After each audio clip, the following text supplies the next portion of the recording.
Welcome back to Lost Records, Bloom and Rage. Today we're going to talk about the introduction of the horror aspect, the supernatural suspense aspect. This is a little bit difficult to discuss just because it's such a wide umbrella. How you write supernatural horror really depends on both who you're writing it for and what you're trying to accomplish. For example, in this game, there's no, ghost killer out here that's going to chop off these girls' heads with a magic axe. It's just not the point of the story.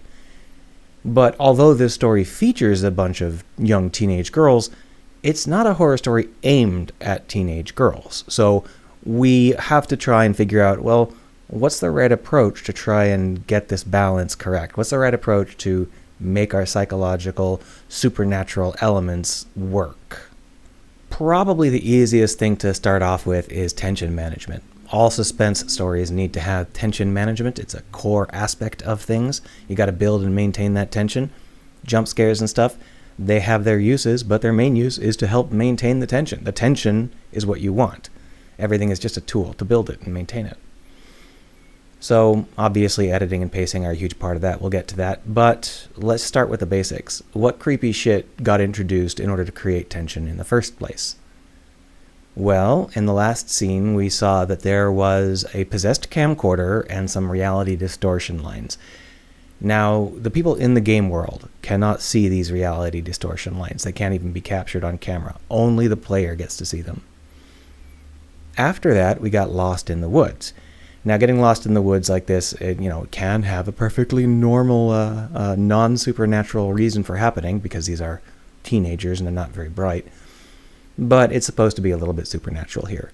You also, depending on how observant you are, get introduced to the Shadow Girl here. The Shadow Girl is another one of these things where the player can see her, but nobody else can. You can even see her playing video poker in 2022. So this is definitely something that the player is supposed to react to. It's not really part of these specific scenes in like a supernatural way. It's not limited to being in the dark woods at night. Then Kat decides that she's going to go over that way, and lo and behold, Kat discovers a house for us, and this house looks so good. It's really a fantastic visual, but of course it's very spooky. The house has been locked, and the only way to open it is with a meat hook. And then once we get inside, we realize that it's locked from the inside using a magical, mystical lock, and the interior is covered in glowing runes. Now, in general, these are all pretty good choices. The ones that actually happen in the game world are spooky, but not, supernatural. The ones that we can see, and the characters don't, offer a nice little frisson where we don't really understand why the girls are ignoring them. Turns out it's because they can't see them. That's also fun, having a little bit of tension there. I think that these were a good idea in theory. The problem is they kind of fall apart in practice in a later portion of the game, which we'll talk about in a little bit here. But let's talk about the pacing and the way that these are assembled such that we feel that tension coming up and then being maintained. Being lost in the woods with only our camcorder to light our way is obviously a good way to start building that tension. It doesn't even have to have been very long since we got lost because, the last scene was at dusk and now it's night. But it feels like a long time because it's night now. This approach works pretty well, but the scene is very carefully timed. You don't really have anything to do here, and nothing you do matters. After a certain number of seconds, the scene ends. Kat darts off, you chase her, and you discover this house. The house is, of course, also very spooky, but you can't get inside. You can see there is some spooky stuff if you kind of peer through the cracks, but you can't get in. So you have to look around, and you find that there's a meat hook, you find there's a skull, there's a whole bunch of things that are kind of creepy. Eventually, you manage to get inside. There's a little bit of a jump scare just for kicks, and while you're inside, you are now separated from your friends.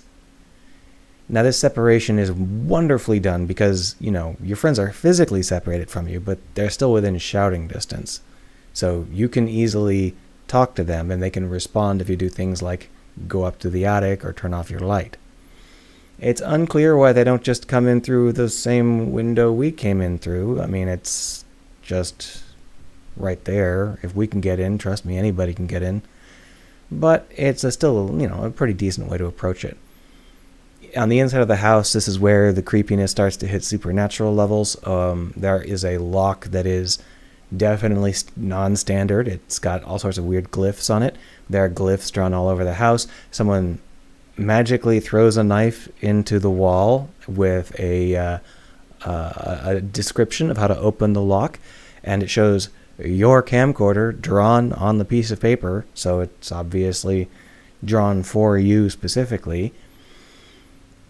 All of this stuff eventually comes to a head when everybody comes inside and Kat says, I say it's ours. Yeah, of course you say that, Kat. It is yours. In case this isn't obvious, this entire thing was put together by Kat in some way. It's unclear how conscious she is of this sort of stuff. She's almost certainly not doing it on conscious purpose right now, but there's no one else who could have set this up. Maybe the house existed before her, maybe not, who knows, who cares. The point is that when we reach that end element, the tension isn't that these girls are going to get killed. The tension is these girls are getting into something supernatural. They found what is very clearly a supernatural house in very clearly a supernatural way, and they're just going to live here. I think that's great. When it comes to tension, I would say that's an excellent use of tension. They built the tension well. They sustained it well. They put it at a level where it's manageable. And then, of course, at the end, they invest it. The story now feels much more tense because the girls are planning to live here in the supernatural meat hook house. How fun. Now, the vibes are great, and most people seem to prefer vibes in their supernatural horror. That's kind of the main thing that keeps them coming back. But I have to have a progression that makes sense in order to feel properly creeped out. If things seem to come out of nowhere or don't seem to make enough sense for me to buy them, I don't buy them. And that is unfortunately where I stand with all of the horror in this game. There are some really good ideas here, and they never get used. Instead, just like with the original Life is Strange, they throw a really good idea at the screen and say, wouldn't this make a really cool supernatural thriller? Oh, we're bored of that. Here's a different one. Wouldn't this make a really cool supernatural thriller? Who cares? Wouldn't this make it? Over and over and over, they introduce really good ideas and then just forget to do anything with them. And I don't know exactly why that is, but it makes it very hard for me to focus on what's happening. And one of the most obvious examples of this is the memory problem. Spoilers, the memory thing doesn't make any sense. It never makes any sense. It doesn't even vaguely make sense. The future characters are supposed to have forgotten about this summer because of... And that sort of backtracks into their time together, where they occasionally seem to be implying that these girls are forgetting things in the past as well. But that doesn't make any sense because the ass pull doesn't happen until the end of the story, so they shouldn't have been forgetting things in the past, so why were they surprised that they had got lost and found a hut? Like, when we watch the scene where the VHS camcorder turns back on and shows us the scene of them being lost that night, the girls are like, oh my God, we were lost that night? Did you or did you not plan to go back and live there? Did you forget? Or did you plan to go back and live there? You can't have done both. And sure, you can come up with some kind of stretch. You can be like, well, maybe that's why the camcorder turned on, to remind them to go back and live there. But if I have to come up with that shit, it's distracting me from the story, so it's a plot hole. Anything that distracts you from the story is a plot hole, even if it's not a plot hole. So, I don't buy it. I had a really hard time getting into it. I really hate the fact that they introduce all of these things and then immediately switch magic systems in the next couple of scenes. It really bothers me that the supernatural stuff does not hold together. And what bothers me most is this very, very fuzzy fictionalization, where they sort of imply that certain things are fictional and certain things aren't. There is real supernatural stuff happening, but who knows which parts of it are happening in the game world and which parts of it are happening only for the player's eyes. You can have some interesting stuff here, but they fail to put it together, and that really bothers me. And what bothers me most is the fact that maybe I'm the only person that feels this way, because supernatural stuff is so laser targeted. Your audience can vary dramatically, and if you're targeting your supernatural story to a specific audience, most other audiences will not think of it at all. They'll just be like, this is stupid. That's just the nature of supernatural horror. Personally, I think these structural problems run deeper than just being the wrong audience. I feel like any of these could have made a very compelling final story, and they never put it together, but I'll understand if other folks are like, oh yeah, well, obviously this story is great. I understood it. It vibed with me. It was aimed at me. I'll be like, yep, makes sense. Perfect sense. That's how supernatural horror is. If you're not the target audience, it can be very hard to get enthused about it.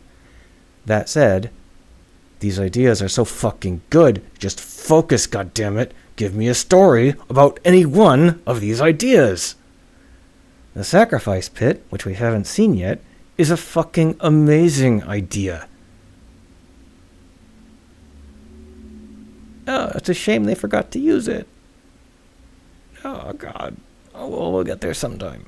But I just want to let you know that although the ending of this little episode of me talking about this was a downer, in general, I think that the suspense and the tension was very well done. I love how it is invested into them making this house their home so that you can feel like these girls are getting into some supernatural shit and things might not go well for them. I think that's great. I think that that part is extremely well done. As I've said many times, I think that each individual scene of this works fantastically. My problem is with the overarching elements and how they don't seem to connect. Just like in the original Life is Strange. How odd. Almost like the same people are involved in both. Oh well, see you later. Can't wait to see you later. At the cabin, right? Sorry, gotta make sure no one hears me.